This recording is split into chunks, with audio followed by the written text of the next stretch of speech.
mad love to you today. But one thing that I really like too, talking about mad love, I love it when people collaborate. There's a time when we need to come together because there are too many silos going on. There's a saying that says there's strength in numbers. I believe that's a scripture. And there's strength in numbers. And when we come together and collaborate, we make things happen. And that's what's happening today. There are two organizations, two people who have come together to do community service to make it better for everybody in our community. And we want to talk to each. So I'm glad to have them. And the first one I'm going to talk to is Landon Jenkins. How are you? I'm doing all right. How are you? I'm doing pretty good, brother. So tell me, Landon, what influenced you to create Authentic Soul?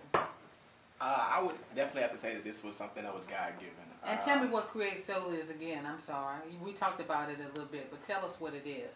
So pretty much Authentic Soul is my design company. Like I said, I do anything from photography to fashion design to graphic design. I also help with a lot of organizations and, like I say, planning and logistics and kind of getting those things designed for the different companies. So you're an artist, would you say? Yes, ma'am. I am an artist. I'm a sketch artist, a visual artist. I literally practice all types of art. Now, what's a schedule artist? A sketch artist? Sketch artist. Sketch artist. Yes, ma'am. Okay. So that's something that people talk about all the time. You know, when you're looking at TV and you're seeing people sketch. Is that it? When you're sketching, pictures of people and stuff like that? Yeah, I was going to say, I'm mostly a visual artist, but like I said, I have learned to kind of hone this in on my penmanship as well. Like I said, I've always been a person with pretty good penmanship, and I've kind of learned how to market that and use that to create. So you are a marketing major at Southern University? Yes, ma'am, I am. So how long have you been in marketing? This right here is my second year. I started off school as a biology major and found out really fast that was not the route that I actually wanted to go, and so I decided to change something that was a little bit more my flavor. Okay. Which was marketing, so that's where I'm at now. Okay, so talking about Authentic Soul, what does soul mean to you? Soul, baby. Let me tell you, what it is, soul to me just stands for Society of Unique Leaders. And that's something that I think is really important and that we're missing is that we don't have enough positive leaders in the community. And that's something that I wanted to kind of convey through my art and my vision and my brand is just positivity. And that's pretty much what soul means to me. And how are you doing that through your brand? Doing that by, like I say, staying in touch with the community, actually staying true to what I believe. Okay. And like I say, praying about everything that I do. Like I say, I have a lot of trust in God, and with that being said, He never leads me down the wrong path, and so I've had a lot of success by doing that.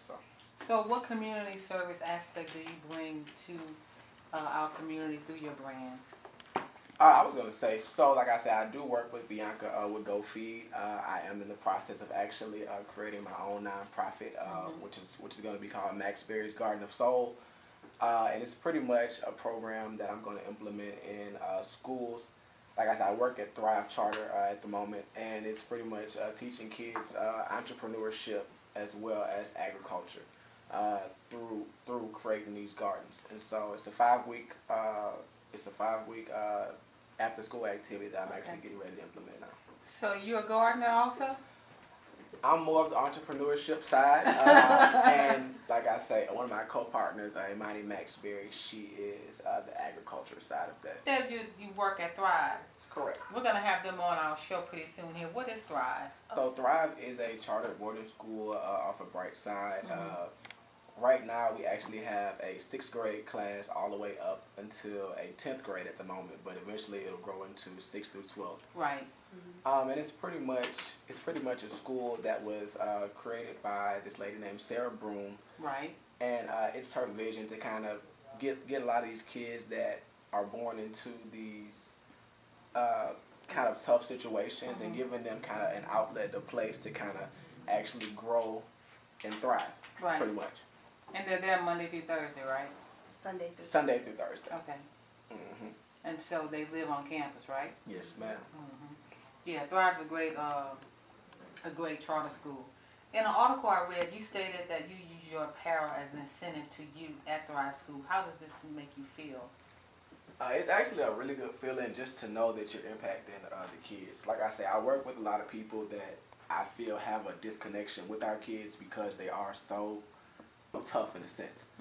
And so, you know, a lot of people kind of give up hope on them, and it's, you know, and sometimes it's really, really hard for those kids to understand where a lot of adults come from because they come from these situations that they can't prevent. And it's a really good feeling to know that now I have built up a brand and built up, you know, something that these kids actually respect, and that they are, and that they, you know, would change their behavior to receive these things, or, you know, change their academic decisions to be able to receive these products from me. Right. And so, what are some of those products? I mean, a lot of it's just apparel. Like I say, I do hats, I do shirts.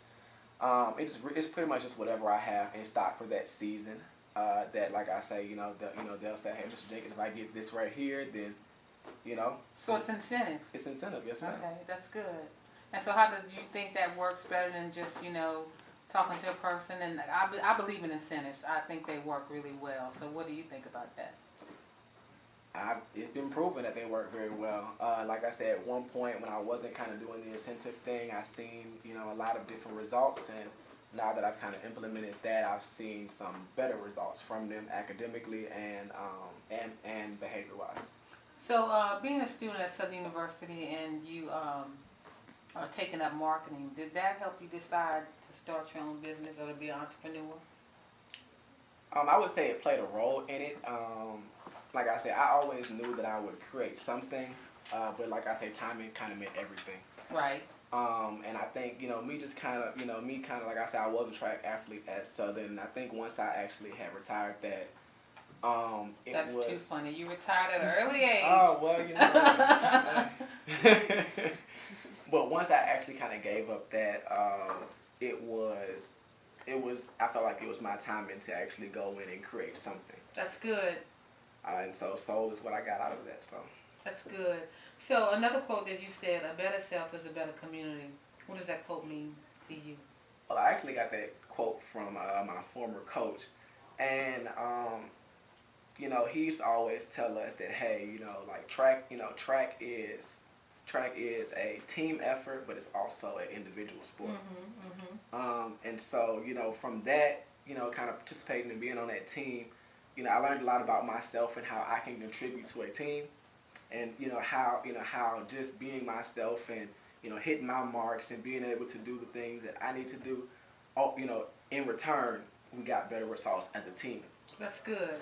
And like I said, I believe that even now, that, like I say, you know, the time and day that we live in, you know, a lot of people are so unfocused and are so distracted by, you know, other people and other things that they lack, you know, focusing it on their self. And like I say, you are the master of your fate. You control, you control your outcome. Right. And so, that's kind of what I believe in that. Like I say, you know, as long as you are growing as an individual, I feel like our community is growing because we are ultimately our community. So why do you think partnerships are so important? I know you talked about it a little bit earlier, but can you reiterate on that? Why, you know, it's so good to partner with other organizations like you're doing? You said that your coach said it's not just about an individual, but it's about a team effort. But can you expound on that a little bit more? Because people need to know that. I mean, like I said, you know, we live in this great community. We have a lot of great organizations, but a lot of them act as silos, and we need to stop that because too many people need the help for us to just do this by ourselves. Like I said, I tried, you know, I was that person at one point. Okay, you know. Thanks for being honest. Yeah, like I said, I was that person who thought that I could pretty much do everything by myself, which is why I ran track. But, you know, like I say, you live and you learn. And I'm a firm believer in that. It's a lesson that life has definitely taught me, is that, things can go your way by yourself, but, when you allow people to, express themselves and be a part of what you have, I feel like, I've seen things just flourish beyond measures like that. Well, another thing I think you do that is so cool as a photographer, you say that you also give professional headshots to many, to make a difference in our community. That's kind of cool. A lot of people have planted seeds in me and have helped me out. That's right. And I feel that I'm obligated to do the same for That's right. The next man or the next person. So Yes, that's good. And you know what, like I said, and that'll take you a long way. I mean, again, partnerships are great. Doing individual work, I'm all about that. But when really, like you said, plant seeds, they grow and they produce fruit. And that's what we all should be trying to do is produce fruit. Not only that we can be, a part of, but other people can eat from. So that's what you're doing with your brand. Yes, ma'am. It is. And is that working for you? It's been working. Like I say, my results have been a lot different with me actually working, and working with the right people, working with like-minded people. It's also been, a difference because at one point, like I say, when I decided to work with people, some of the people that I decided to work with were not the right people. Right. And, I got some of those not the right results. But, like I said, I prayed about it and I got in a position to where I could work with people who are like-minded and, who are flourishing as well. So it's been working. Well, that's good. We're so glad to hear that, and we're so glad that you're on the show, and we're going to hear more from you later. But right now, we're going to take a quick break, so don't you go anywhere. We'll be right back at the Tailgate. Today's show, I'm your host, Tanja Miles, and we're still in the place having a great conversation about community partnerships and how it's time for us to stop, being individuals. And it's okay to have your own authentic way of doing stuff and being yourself. But when it's all said and done, you really have to just you can't play by yourself. We all need each other. And so that's what's happening today. And we're going to talk to two young people who are really making it happen. We already talked to Landon Jenkins, founder of Authentic Soul. And he's going to talk about that some more in the next upcoming segment. But we have with us today Bianca Webb. And Bianca's with a nonprofit called Go Feed. That's GEAUX, Go Feed. Yes, welcome to the show. Thank you for having me. Well, tell me a little bit about yourself. Okay, well, my name is Bianca Webb. I am originally from Atlanta, Georgia.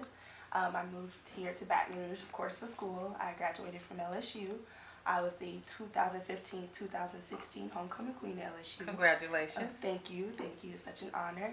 And Go Feed is actually a grassroots organization. We're in the process of becoming a nonprofit. Okay. But, obtaining a 501c3 is a long journey, but we're still in the process of, just fighting for the end goal of becoming a 501c3. So what services do you offer with Go Feed? Okay, so Go Feed, our motto is combating hunger and homelessness one plate at a time. That's good. So we started off by hosting public feedings. Our actual first feeding was right here off of Florida Street in Baton Rouge, October 2015.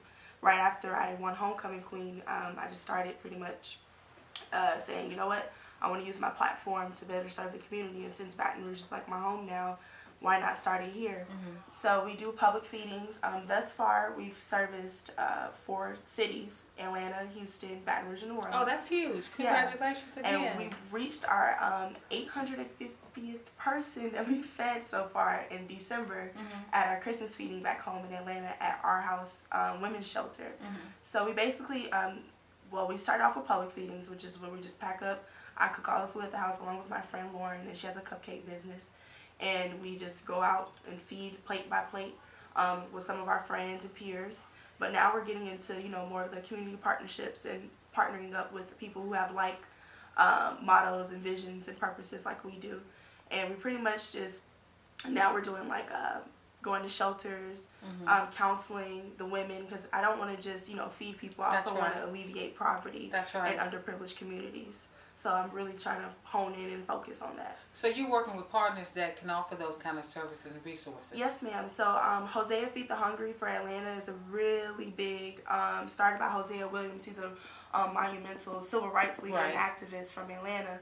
And, when we have feedings there, we fed like 200 people 2 Christmases ago. And they supply pretty much all of our grocery products and food supplies. Here in Baton Rouge, we partner with right now we're in the process of, I've just contacted St. Agnes Church, so I'm trying to get a partnership with them for our upcoming Women's Day brunch that we're having this May.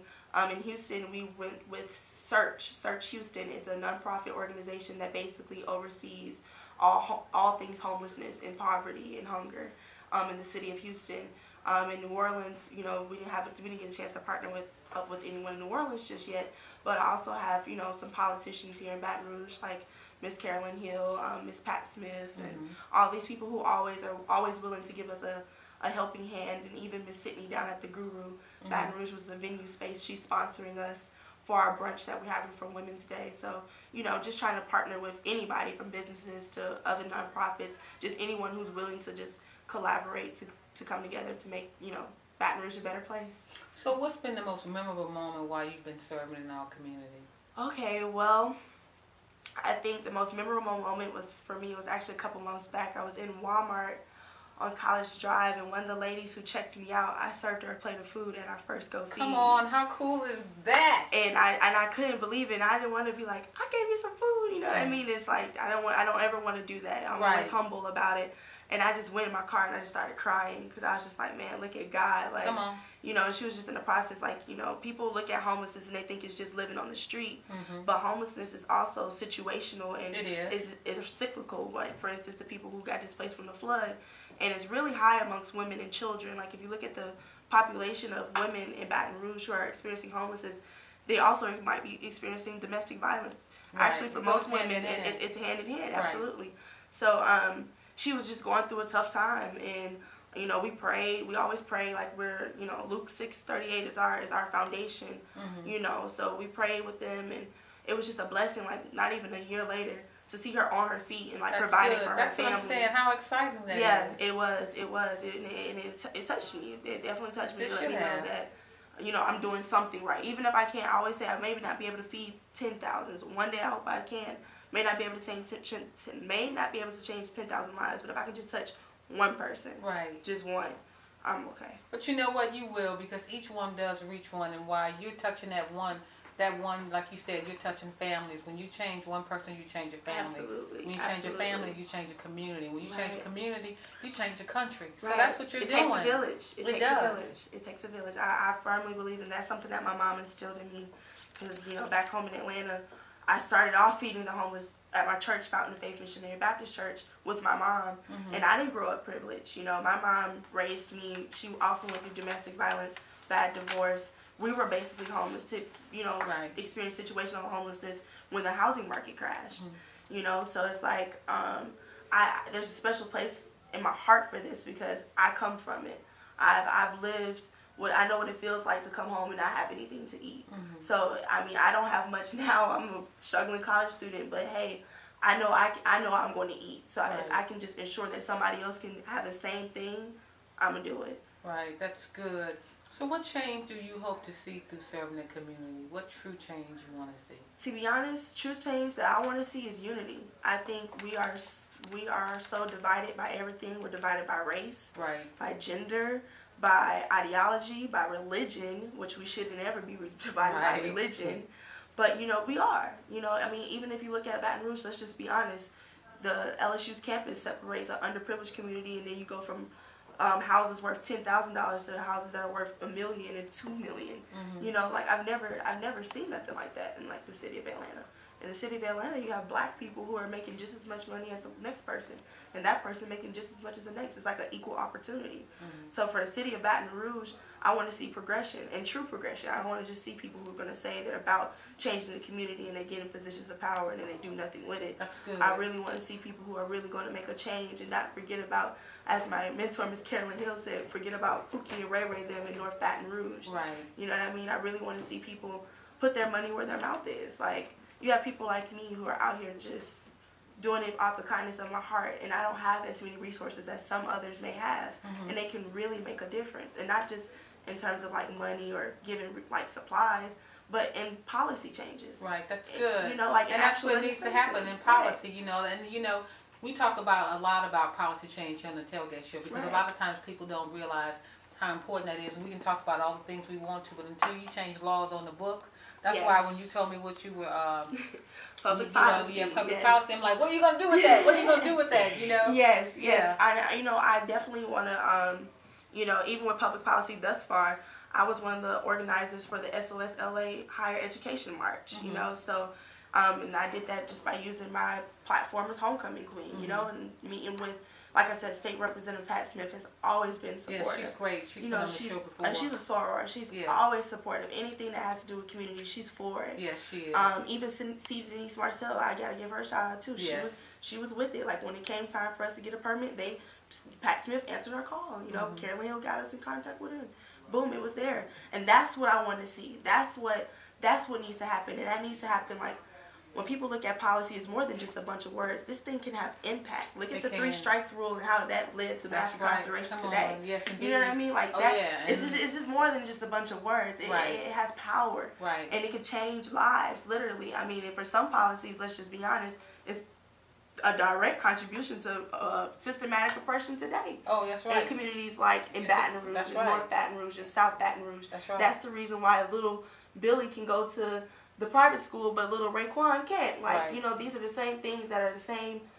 It's just, I can go on and on and on about it. But, you know, I really want to see people to put their differences aside and realize that you were elected for the people, by the people, to do the work of the people. That's right. So just remember that, like, when you're making your rules and regulations. That's right. But you know what? We also have to hold people accountable. Yes. Because a lot of times, you know, we think that, you know, it's just up to them to do it, which it is. But we have to be right there, you know, in their face, you know, looking at what they're voting on. Absolutely. And civic responsibility, civic action, that is two of the main fundamental principles with Go Feed. You know, we're really about holding people accountable. If you're going to say you're going to do something, don't just say it, actually do it.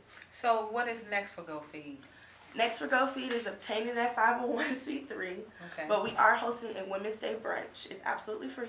And we are currently looking for sponsors. Okay. So if anyone would like to sponsor, they can contact us directly at gofeed@gmail.com. That's GEAUX, feed, FEED, @gmail.com. And they can also visit us online at gofeed.com and just click on the contact tab. So what are you looking to get out of that brunch? Well, actually, we have a great lineup of panelists. We have Dr. Carla Burns. We have Alcy Dunbar from STEM Gyms. We have Professor Michelle Getty from Southern Law Center. She does a lot of proactive work with domestic violence. And we also have Miss Carolyn Hill. She's going to be on there. But we're basically just going to do women empowerment for women who are either displaced by the flood and or are experiencing domestic violence. And just talking women empowerment, the importance of goal setting, you know, how to weather that storm, financial guidance. I'm trying to get some partnerships with some other nonprofits in the community to possibly set up booths. So if somebody wants to set up a booth, resources, let us know. Give out resources. That's pretty good. What inspires you to stay focused and motivated? My mom. That's good. My mom. I have to say my mom because my mom was diagnosed with colon cancer back in 2005, and she was given 6 months to live.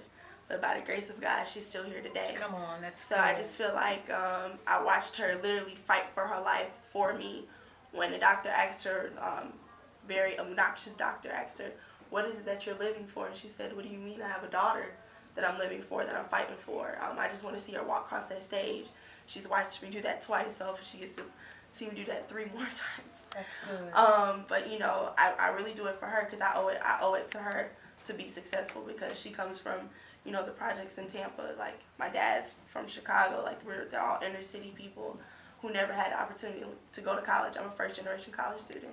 So I owe it to them. And even my dad, you know, I love my dad. So I owe it to my parents. That's good. That's good. So we want to talk about what ties Go Feed and Authentic Soul, what you guys have together. Okay. And we're talking about collaboration because, again, I believe that collaboration is the key of being successful in our community. We all need each other. I believe that the day of the one-man show is so over. Yes. That we can't do this by ourselves, even though we can have our individual authentic self, but we got to do this together, and we want to talk about that in the next segment. So making sure that each other is, you know, well connected, and that's what they're doing. So guys, tell me, how did you guys come together?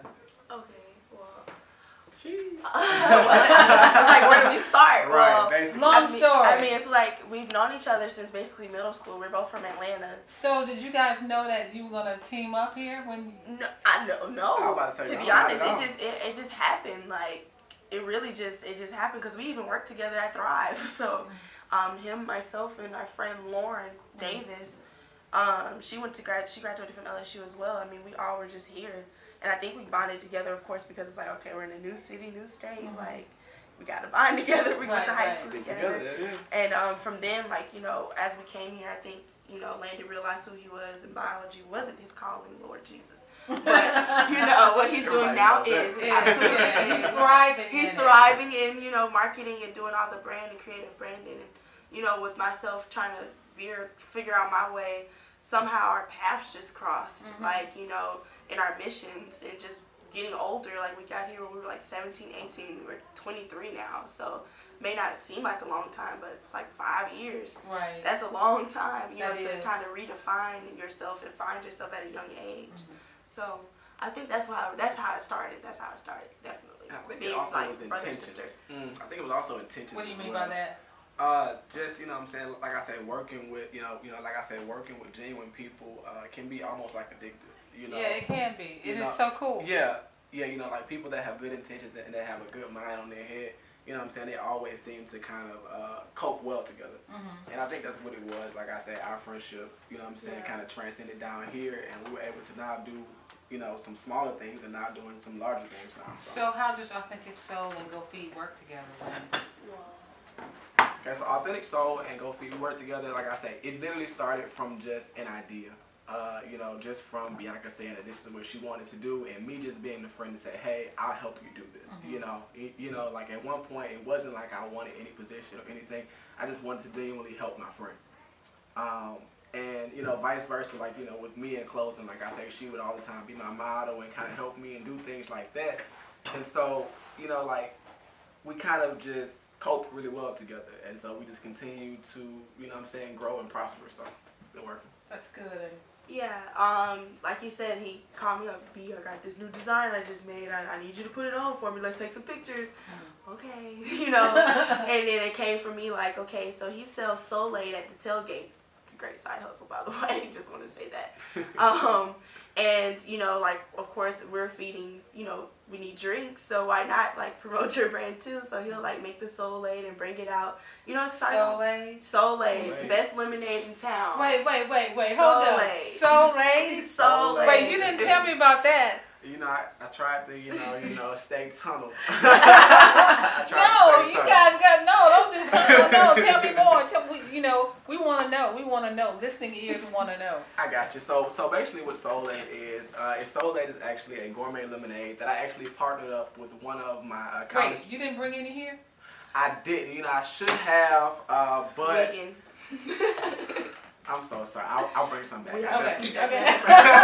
And I make the peach tea. It's good. We have to bring you some. Okay. So tell me about Soul Aid. That's kind of cool. I got you. So what it is, Soul Aid is basically a gourmet lemonade. And it's also something that I went into business with one of my college friends, Aristide. And so what he pretty much does is, like I said, he manufactures it for me, and I pretty much just design the drink. And so what we do is, it was kind of almost like a fundraiser for me when I was doing clothing, just for me to kind of have something to separate myself from other designers or other people who, you know what I'm saying, are in the same field as me, just to show that I'm very versatile when it comes to, you know what I'm saying, how I market, you know what I'm saying, how I market and how I brand things. And it literally was kind of, like I said, almost a fundraiser. So we would do, you know, all the LSU, you know what I'm saying, I would do all the LSU home games, and Aristide would do all of the Southern home games. And, you know, like I say, we got to the point now to where, like I say, both of us have our own success, you know what I'm saying, on both sides of the city. So that's when you guys had a feeding, Soul Aid was out there. Soul Aid was out there. So they served Soul Aid, and they had, and we don't cook any rank-a-day meals now. Let me tell you, I can show you some pictures. We had, the last Go Feed we had glazed ham with pineapple, and I cook, myself and Lauren cook everything. So it's food made with soul. Actually, one of our slogans is food made with love, passion, and soul. That's so, good. You know, fresh ingredients. I miss the fresh ingredients. But we had ham and green beans with potatoes and macaroni and cheese and yams and cornbread. Like, we believe in feeding, like, you know, home cooked meals, and we from Something the you South. eat at your house. Yeah, like if you come into my house on a Sunday or even on a Tuesday, it doesn't matter what day it is, you're gonna get some good food. And that's what I came, like, with us, even though we didn't grow up rich, the kitchen was the soul of my house. Yes. Like, both of my grandparents are really good cooks. I mean, I'm surprised I'm not big as a house because my grandma cakes, listen, and our friend Lauren actually has her own business as well, and she makes couture cupcakes and pastries. So it's like she's on desserts, I'm doing the food, and he's doing the drinks. And it just became like a great combination. It just became like a thing, and people are really surprised because, you know, people for some reason, this is why we say we're changing the face of service. People think you can just give homeless people anything because they're homeless. Yeah. And it's like, no, there's still people. There's still humanity there. They still That's have a right to say they don't like or that they need kosher because they are Muslim and they don't want to. They want to eat pork, and I don't eat pork personally just because it's not good for you. But I like to give people a choice. Like people should be able to have a choice.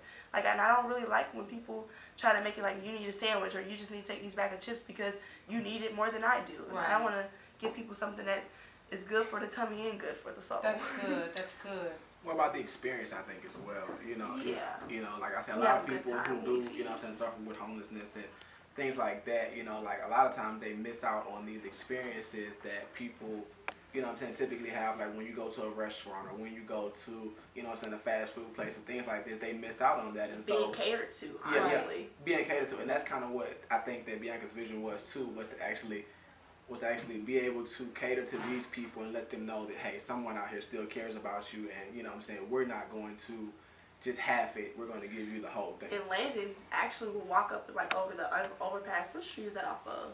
Florida, and there's, like, pretty much what we would call in Atlanta Tent City. Yeah, and it's just that's like, almost like on 14th Street. Right, so Landon would actually make a sign with his little sketch designs and go out with, like, on cardboards and, like, free food, and we have pictures too.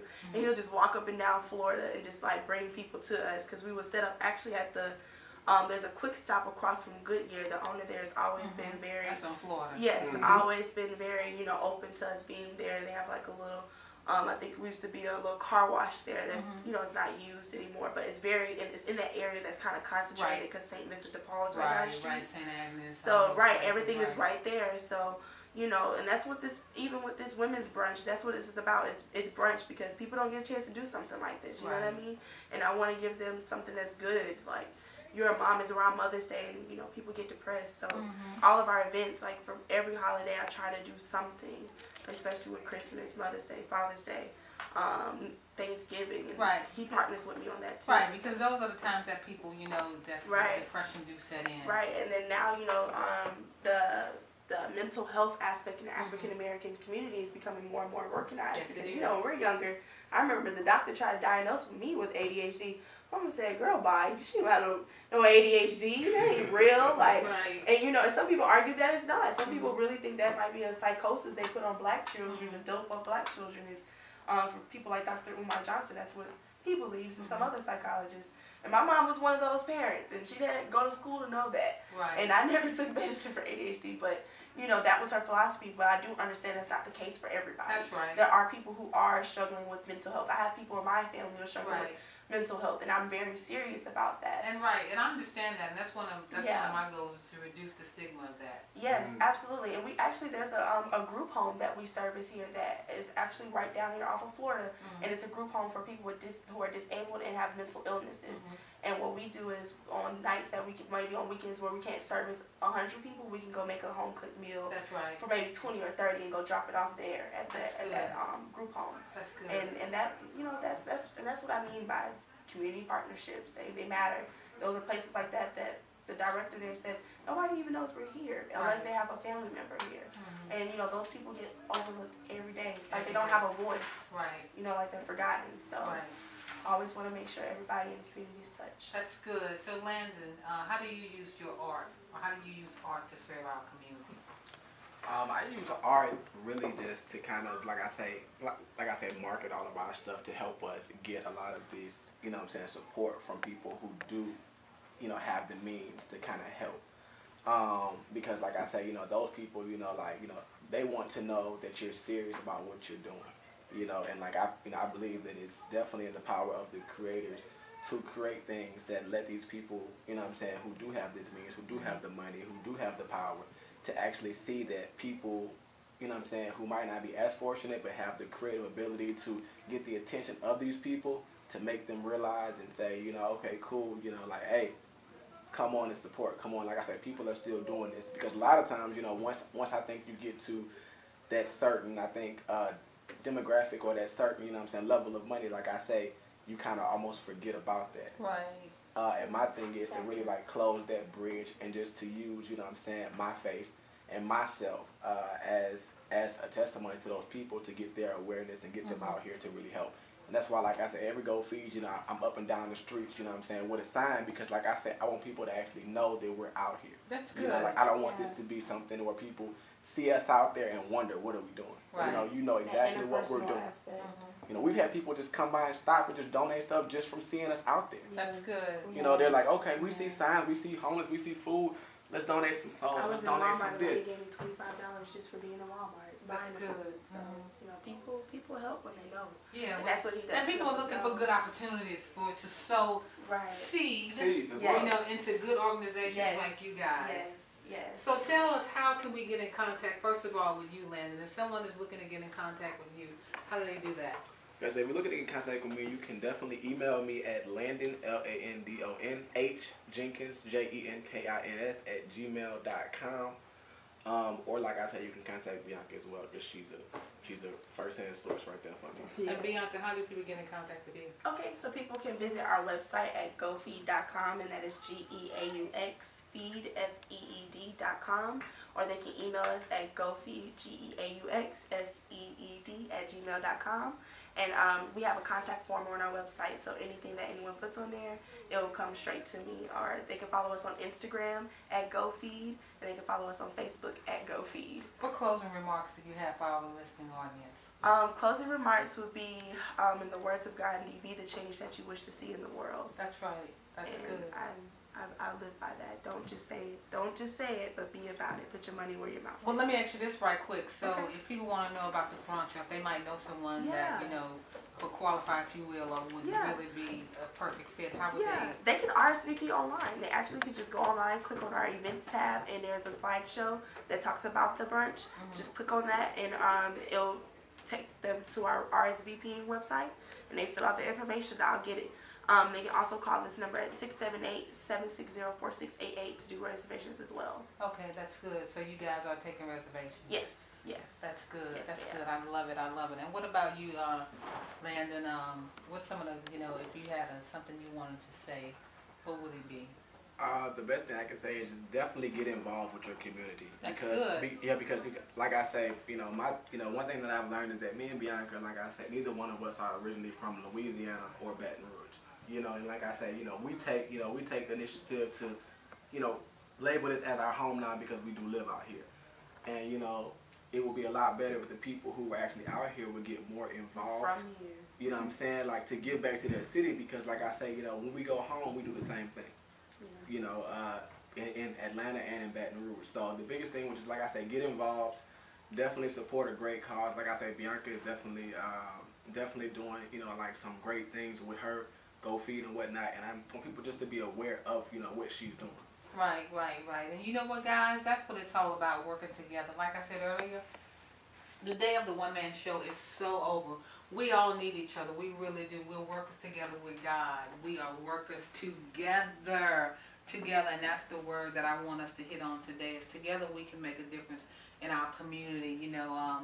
Again, I like that they're working with individuals. Individuals, when they're strong, create strong families. I said that earlier, strong families create strong communities, and then we come together as a community, we become a strong country. And that's what we want to do on the Tailgate Show. We want to enlighten you so you can be engaged in community events, and we want you to get involved with them. I believe that they're good ground to be sown in. I think that they're doing the right thing. Their heart is in the right direction. And they're genuine. They really, really are. And it's been an honor to have you guys on the show. It really has. I mean, this has been great conversation. Yes, it has. It really has. And look, and you guys do anything in the future, you're welcome to come back to the Tailgate Show. Thank you. We really appreciate it. No, I appreciate you guys. And I appreciate you, our listening audience, always tuning in. Like I say every week, go be great. Wake up every day like you're on a mission. Matthew 6:33. Peace.